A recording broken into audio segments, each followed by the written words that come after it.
ধরনের ব্যাটারি দিয়ে ঠকিয়েছে। এই দেখুন ব্যাটারির অবস্থা খুবই নিম্নমানের ব্যাটারি।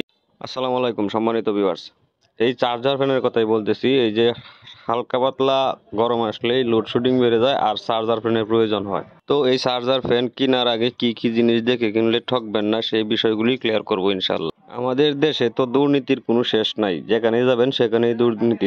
যেমন ধরেন করোনা আসলে মাস্কের দাম বেড়ে যায়, একটু লোডশেডিং থাকলে মোমবাতির দাম পর্যন্ত বেড়ে যায়। সেই দেশের চার্জার ফ্যানে 2 নম্বরে, তো এটা স্বাভাবিক ব্যাপার। তাই বলতেছি ঠকতে না চাইলে সতর্ক থাক। এই যে স্টিকারটি দেখতে পাচ্ছেন, এই স্টিকারে দেখুন বিস্তারিত তথ্য দেওয়া আছে ফ্যানের। এটার মোটরের ক্যাপাসিটি কত, কত ভোল্টেজ এটা চলে, বিদ্যুতের ভোল্টেজ কত নেয়, কত ওয়াট, সবকিছু কিন্তু এই জায়গায় লেখা আছে। কিন্তু মেইন বিষয় যেটা সেটা হচ্ছে দেখেন এই জায়গাতে ব্যাটারি কি ধরনের কি কোয়ালিটির ব্যাটারি এখানে ব্যবহার করা হয়েছে সেটা কিন্তু লেখা নাই। আপনারা নিশ্চয়ই জানেন যে এই ধরনের ফ্যানগুলিতে হয়তোবা লিথিয়াম আয়ন ব্যাটারি ব্যবহার করা হয় অথবা ড্রাই সেল ব্যাটারি ব্যবহার করা হয়, কিন্তু এই ফ্যানে কি ধরনের ব্যাটারি ব্যবহার করা হয়েছে সেই ধরনের কোনো তথ্য কিন্তু এখানে নাই। কত ভোল্ট বা কি কোয়ালিটির ব্যাটারি ব্যবহার করা হয়েছে সেই তথ্যটা কিন্তু এখানে নাই।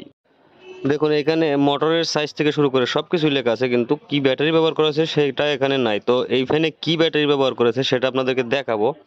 একটু লক্ষ্য করেন যে কি ধরনের ব্যাটারি ব্যবহার করেছে আর কিভাবে ঠকানো হয়েছে, মানুষকে কিভাবে ঠকানো হয়। গত বছর যখন খুব ক্রাইসিস ছিল ফ্যানের, যখন খুব বেশি লোডশেডিং ছিল, অতিরিক্ত তাপমাত্রা ছিল, তখন কিন্তু এই ফ্যানগুলো বাজারে এসেছিল।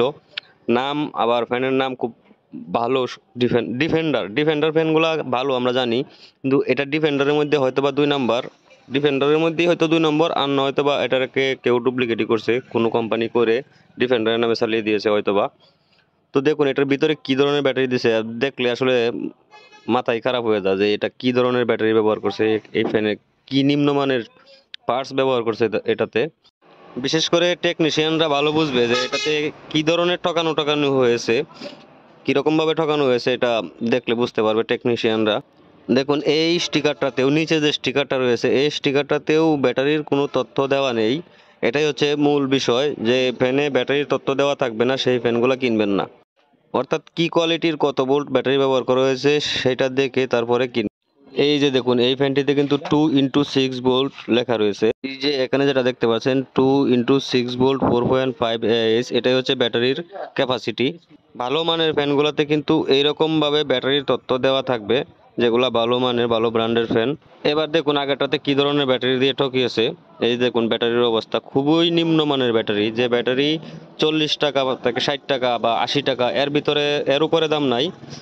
3টা ব্যাটারি দিয়ে 12 ভোল্ট বানানো হয়েছে। আর এখানে দেখেন যে এই ছোট ছোট চার্জারগুলা যেগুলা 100 টাকা করে বিক্রি করে, 100 টাকা যে চার্জার বিক্রি করে সেই চার্জারের সার্কিট, 2টা সার্কিট দিয়ে 2টা সার্কিটের মাধ্যমে এম্পিয়ার একটু বাড়িয়ে এটাকে এই ফ্যানে ব্যবহার করা হয়েছে, যেগুলা খুবই নিম্নমানের, অতি তাড়াতাড়ি নষ্ট হয়ে যায় খুব শর্টকাটে। যে দেখেন অলরেডি আইসি ব্রাস্ট হয়ে গেছে।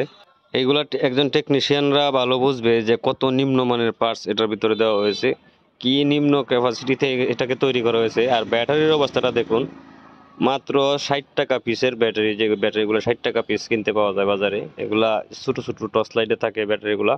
এই সমস্ত 3টা ব্যাটারি দিয়ে, 3টা ব্যাটারিকে সিরিজ সংযোগ দিয়ে 12 ভোল্ট বানানো হয়েছে, যেটা চার্জ করার পর খুব বেশি হলে আধা ঘন্টা বা 1.5 ঘন্টার মতো চলতে পারে, এর বেশি সময় চলবে না। এগুলাকে বলা হয় সাবান ব্যাটারি। দোকানদারকে বললে দোকানদাররা দিবে, ভালো বুঝবেন। 60 টাকা করে এই ব্যাটারিগুলো কেনা যায়। এত কম দামের ব্যাটারি দিয়ে এই ফ্যানটা তৈরি করা হয়েছে। এইটাই আমাদের সোনার বাংলাদেশ। যদি এই দেশে বাস করতে হয় তাহলে আমাদেরকে সর্বদা সতর্ক থাকতে হবে। এই দেশে যদি আপনি সতর্ক না থাকেন তাহলে ভাই ভাই নিজের ভাইকেও ঠকায়, ভাই বোনকে ঠকায়, বোন ভাইকে ঠকায়। এটা হচ্ছে এই দেশ। এই দেশে ভাই সতর্ক থাকার কোনো জরুরি নেই। সতর্কতার সাথে জিনিসপত্র কেনাকাটা করবেন, আর না হয় দেখবেন যে কিনছেন ভালো, দোকানদার খুব ভালো বলে দিছে, তারপরে বাসায় গিয়ে দেখবেন ঠকছেন। তো শেষমেশ এই কথাই থাকবে, নিজের কষ্টের টাকায় যেহেতু জিনিস কিনবেন ভালো করে দেখে শুনে কিনবেন, যেন ঠকতে না হয়। অসাধু ব্যবসায়ীদের মুখের বুলি শুনে অজ্ঞান হয়ে যায় না, কেনার আগে দেখে শুনে কিনবেন। তো এই কথাই বলে আজকের মতো বিদায় নিচ্ছি। সকলেই ভালো থাকবেন, সুস্থ থাকবেন। আসসালামু আলাইকুম।